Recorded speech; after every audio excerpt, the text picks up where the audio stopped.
Hello mga aspiring homeowners, this is Andy Di Maculangan and welcome sa Live Large Properties Philippines.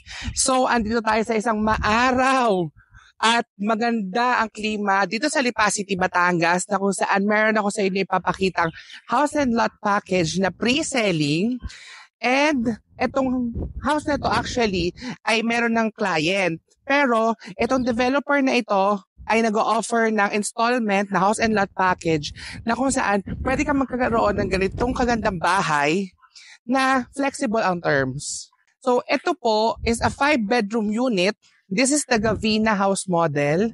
Okay? So, ang lote niya is 300 square meters, dalawang 150. And ito pong house na ito, ang standard, meaning ang standard po talaga niya is 158 square meter na floor area ng house, meaning combined ng ground floor at ang second floor. Pero ito po, nag-add si client. What's good dito sa developer na ito is pwede mo siyang i-modify. Pwede kang mag-add. Yun nga lang, pa nag-add ka, additional cost din yun while nasa construction naman. So, mapapaghandaan nyo pa din. So, yan po, pasukin natin itong house. So, as you can see po, meron tayo ditong man's gate. Ito po, kasama na yung ating 1 meter na fence and gate. Included na siya sa total contract price. Depende po sa time na nakita nyo itong vlog na ito at depende po sa availability. Yan. So, ito po yung ating carport. Standard 2 carports po siya. Yan. So, may tiles na rin po. Pero depende po yan sa preference nyo. Kung gusto nyo pa ipa-tiles lahat or ipa-concrete, discretion nyo siya. Yun nga lang, additional payment na siya. Then, ito po ang ating gate and fence. So, ito po ay nasa around, mga mga 1.5 meters. Standard po kasi is 1. So, pasok po tayo dito sa area ng man's gate. So, napakalaki ng inyong lot. Kasi 300. Dito sa side na to, punta tayo, mga aspiring homeowners. Yan po, sobrang hangin dito. Napakaganda ng lugar. Dito sa Lipa City, Batangas, itong specific site na ito. So, pwede po kayo dito magtayo pa ng pool or ng gazebo for your entertainment. Kasi 300 siya, dalawang 150 na lot siya. So, napaka-spacious niya. Single detached unit po ito, meaning may setback po tayo sa lahat ng sides ng unit nila. So, pakita ko na lang din po itong area na ito. So, disclaimer po, meron na may-ari ng unit na to ha. Pero, para lang ma-idea kayo, ano yung pwedeng maging itsura kung ito yung house na kukunin nyo at kung gantong kalaking lot.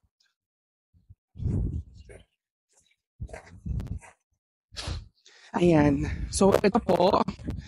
So, setback po is mga 2 meters sa likod. Kasi ito yung standard nila. Yan. So, all the way, papaikot. So, ikutin po natin. Medyo mahaba po itong vlog na to kasi medyo malawak-lawak. So, ang maganda pa po dito, payable ang down payment nyo. Pwede po ng 18 months, 22 months, up to 24 months. So, may service area ka dito sa part na to. And may access ka. So, ito na po yung area ng carport nyo. As you can see, yung facade niya or yung exterior, napakaganda, napaka-simple, napaka-minimalist, and modern contemporary na design. Complete turnover na. Yun ang kagandahan dito sa house na ito.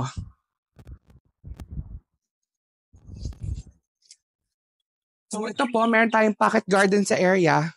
So, siguro naman mga house aspiring homeowners, kung gusto nyo maglagay ng garden, nasa sa inyo na after ma-turnover sa inyo yung unit. Then, ito po yung ating entrance to the main door at the house, which is nakamahogany po tayo. Meron na siyang parang window dito sa sides. Pero kung halimbawa gusto mo siyang i-modify, let's say gusto mo siyang gawing double door, pwede po yon. Basta ang kagandahan dito, may architects meeting kayo. So, kung may prefer kayo ng floor plan, lalo na sa upgrade ng mga details ng house, pwede po. Hi mga aspiring homeowners. So, welcome po dito sa loob ng ating 5-bedroom na Gavina house model. So, ito po siya. What you see dito, complete turnover na mga aspiring homeowners itong house na ito. So, this is the living area. Yan, itong part na to. Then, meron kang malawak din na dining area na meron kang access sa iyong lanay. So kung nakita nyo nga po kanina, sobrang laki ng lot, 300 square meters kasi. So this is the dining. Kaya dito actually kahit 10 seaters to 12 seaters. Na sobrang laki niya. Disclaimer lang ulit, etong tiles na ito is, ano siya, hindi siya yung sa standard. Ito yung preference ng client. So, you have option, ang maganda sa developer na to, like I said, installment na ang down payment, pwede mo siyang i-loan sa bank or sa cooperative financing, and pwede mo siyang i-modify. So like this unit, standard po is 158 square meter na floor area. Pero dahil nga po pwede mo siyang i-modify once na nasa construction na. So ito po, preference ni client. Pero yung paint, ito talaga yung paint. Pati yung quality nung sa ating mga standard na quality for the windows. Yan. Pero kung may gusto kayong ipa-modify, nasa sa inyo yon. Then yun nga po, may lanay na. Then, ito po yung area ng sa kitchen. So, meron po tayong kasamang island counter. Kung gusto nyo po itong ipa-modify, ipa-upgrade, palakihin, or ibahin nyo yung tiles, gawin yung granite slab, nasa sa inyo po iyon. Basta any modifications na major, another po iyon to settle sa developer. So, yan po. So, meron ka na din sink. Yan.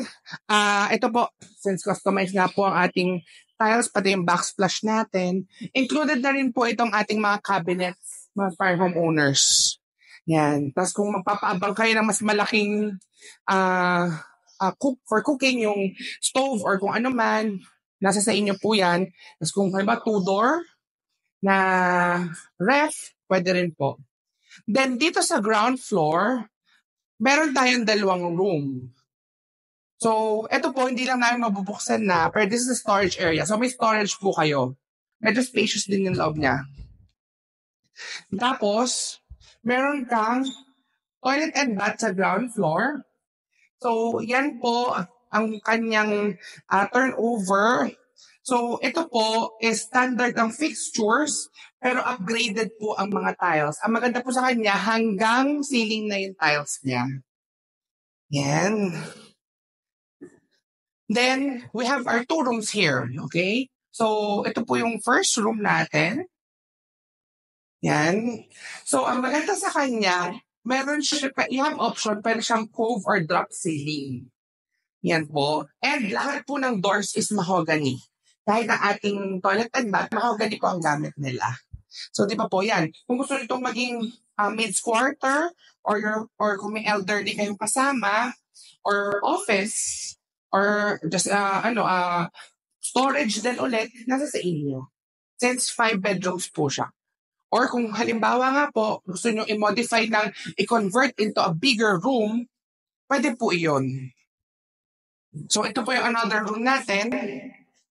Yan. Maid's quarter or driver's quarter, nasa inyo po. Yan. So, di ba, napaka-practical ng developer kasi may option ka to modify. Kasi kung, like yan, kung ako po tatanungin nyo, pwede ko po i-combine yung 2 room para mas malaki. Or palakihin ko yung room. Dahil since sobrang lawak ng inyong lot, lagi ko sasabihin, 300 square meter ito. Yun din po yung standard. Kung may makitang sa inventory na mas malaki, so mas malawak pa po dito. Yan. Tapos, ano ko lang din po, kung mapapansin nyo, you have option. Pwede kang drop. This is the drop ceiling. Pwede din cove ceiling. So, discretion nyo po yan. Pwede din namang seamless. Then, yung pong mga fixtures for your mga ilaw, mga chandelier is kayo na po ang sasagot niyan, papalagay nyo na lang po sa developer. So, discretion nyo po yan kung ano ipapalagay. So, sa case ni po nito, since halos patapos pa lang po, sina client na po ang maglalagay ng fixtures. So, di ba, napaka-aliwalas. Yan, di ba? Napaka-spacious, alam mo yun, if you have friends na gustong party-party kayo dyan, or like ngayon, actually ngayon po is Holy Week, so di ba, pwede itong maging vacation house nyo, kung gusto nyo. Pwede din ipa-Airbnb, nasa sa inyo siya. So mga aspiring mo owners, bago tayo tumaas, please do subscribe to my channel, Andy Di Makulangan. Okay? Pati na rin po sa aking TikTok na Andy Di Makulangan din. And also, pati po sa aking page na Live in Large Properties Philippines. Yan. Pati ang aking mga numbers. Yan. So, bago tayo tumaas, i-ano ko lang po sa inyo yung sa stairs. So, ito standard siya, yung stairs natin. So, as you can see, medyo maganda po ang apakan. Medyo malawak. Then, medyo senyorita steps, hindi siya nakakailang going up. Then, ito po, actual na turnover, or standard turnover na din. So, may railings na po tayo dito. Yan. Glass railings. Then, this is metal. Ito po ay wood handrail na. So, tataas na po tayo. Papunta sa second floor. So, mga aspiring mo owners, welcome sa second floor ng ating Gavina house model or house unit na 158 ang kanyang floor area ang standard. Pero nasa inyo po, like yung sinasabi ito, you could modify it. Yung floor area pwede nyo palakihin. Then, 300 ang square meter ng lot. So, lagi ko po ito paulit-ulit. Pero depende po sa location. Meron po kasi mas maliliit na cuts, pero depende po sa subdivision naka-tie up ng developer. So, yan po. As you can see po, naka-tiles na rin tayo. Ito po ay preference din ng client. Then, pakita ko po itong side na ito. So, yan po ang window area. Pwede ka maglagay ng chandelier sa area niyan. Kung gusto nyo nga din pong palakihan pa yung window, nasa inyo po iyon. Then, yan po, as you can see po yung railings natin for safety din while nasa second floor. Then, yun pa ho ang kagandahan dito sa second floor naman, 3 bedrooms na po ito. Okay, dito sa second floor. So, kung kanina, medyo mga maliliit ang rooms, dito po is 3 naman. So, meron din pong toilet and bath dito sa area ng second floor po. Yan. So, complete fixtures na tayo, mga farm owners. So, may rain and telephone shower na din. Yung water closet natin, may bidet na. And also, yung ating sink or lavatory. Then, fully tiled. Diba? So, hindi ka mahihirapan masyadong maglinis kasi fully tiled na siya. Diba? Napaka-posh. Alam mo yun, ito, pwede mo na siyang maging dream home, retirement home, or vacation home na flexible ang terms. Basically, 20% ng value ng property, pwede mo nang tirhan. Tapos, finance mo na, di ba? So, ito po, ang bedroom number 3 natin. So, dito naman po, may kasama na tayong cabinet. Ito po kasi is movable. Pero sa standard kasi naka-built na siya. Pero pwede nyo nga po siyang i-modify. Yan. So, ito po yung ating cabinet. Kung gusto nyo pong ipa-upgrade siya, nasa sa inyo po iyon. So, meron tayong isang spacious na window dito. Diba? Tapos, naka-cove ceiling na din. And kung napansin nyo, marami din po tayong mga socket, lalo na sa ground floor kanina. And may socket din po dito. Kung gusto nyo magpa-add, pwede po yun, nasa sa inyo. Basta, upon architect's meeting. Kasi, crucial yung architect's meeting natin. Kasi doon naka-base kung ano yung magiging floor plan ng house mo. Yan. So, dito po, sa area to, pwede ka maglagay ng altar. Kung gusto nyo po. Or, halimbawa po, you could maximize this room.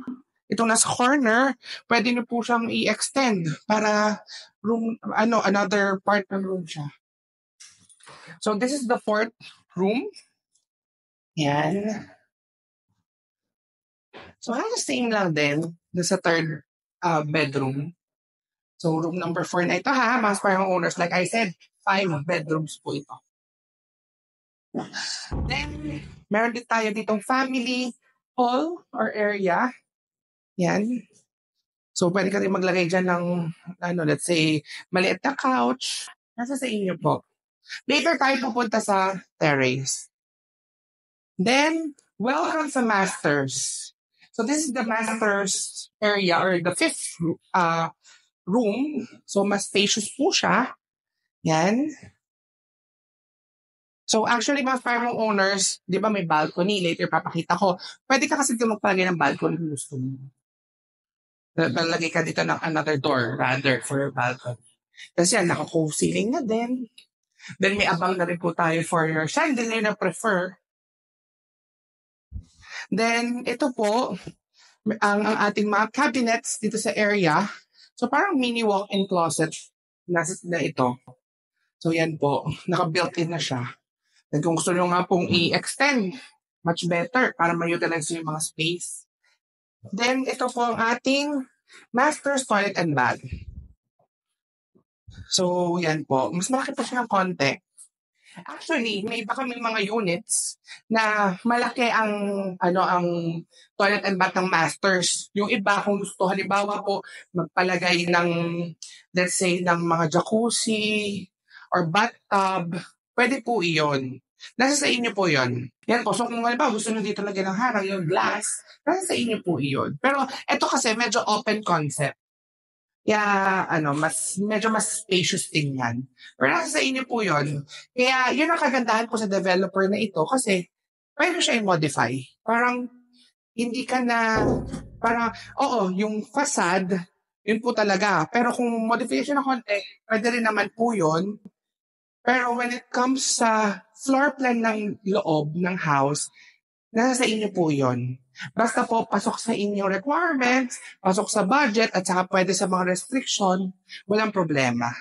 Then last, pupunta na po tayo sa balcony. So ito na po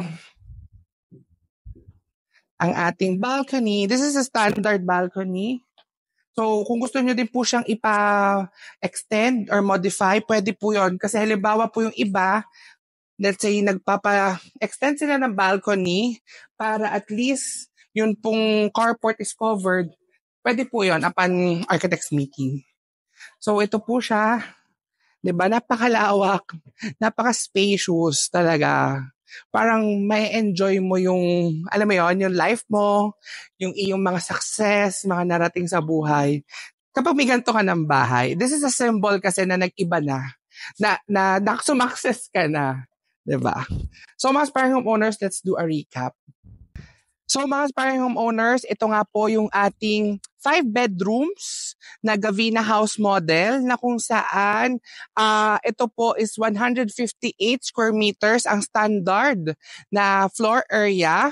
Ito po is 300 square meters. Pero depende po sa location na mapipili nila kung ano po yung magiging lot size. Kasi meron po mga 240, meron mga 200. Pero usually 300 talaga ang mga kasi mas spacious siya eh. Yan po. So, ito po is complete turnover na mga aspiring homeowners. Meron po 5 bedrooms. Meron po siyang 3 toilet and bath kasama na yun sa masters. Then also may living, dining, kitchen area, may service area na din, 2 carports. Pero as you can see, mga aspiring homeowners, kaya ito hanggang ilan? Actually, kahit 6, lalo na doon sa part na yon. Okay? Then also, complete turnover na po siya. May mga fixtures na siyang kasama. Kung ano yung nakikita mo dito sa video, yun na po yung actual turnover. And napaka-flexible ng terms, payable up to 24 months and down payment, 80%. Is yung remaining pwede na po sa loanable sa bank. So kung nagustuhan nyo ito, mag-message na kayo sa akin sa Live Large Properties Philippines. Okay? Or mag-comment na rin kayo sa aking channel na Andy Makulangan sa YouTube and also sa TikTok. Yan, mga aspiring homeowners. And also po, kung gusto nyo na kung mag-inquire, na mag-message sa akin sa aking numbers. Yan po, meron po akong Viber, WhatsApp, Telegram, may Google Meet na din. So, yun po. So, napaka-accessible ko po. Pwede nyo ko po kayo matulungan. So, kung nagustuhan nyo po itong house na ito, what more pa yung iba kong maipapakita sa inyong house. So, see you po sa aking mga next videos. Bye-bye!